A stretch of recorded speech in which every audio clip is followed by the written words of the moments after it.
आज हम आपके लिए लेकर आए हैं ऑथेंटिक अफ़गानी रेसिपी, अफ़गानी दम पुक। ये वाकई में एक हेल्दी रेसिपी है बिकॉज़ यहाँ पे मीट को स्लो कुक किया जाता है। सबसे पहले एक हार्ड एल्यूमिनियम बर्तन लें और इसमें गॉट फैट को स्प्रेड कर दें। यहाँ पे एक चीज़ का ध्यान रखें कि बॉटम को गॉट फैट से पूरा कवर कर लें। अब इस लेयर के ऊपर गॉट मीट को स्प्रेड कर दें।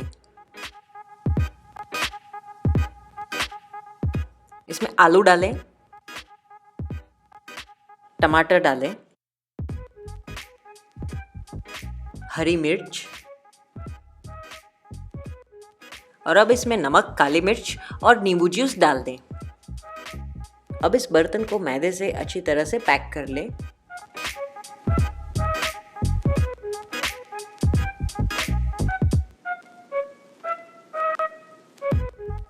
और अब इसके ऊपर ढक्कन लगाकर इसे हल्की आंच पर 4 घंटे तक पकाएं।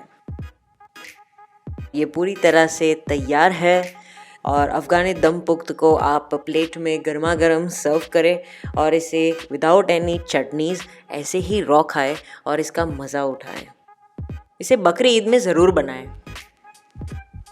इस रेसिपी में मीट की टेंडरनेस जो है वो एक आपको अलग ही दुनिया में ले जाएगी।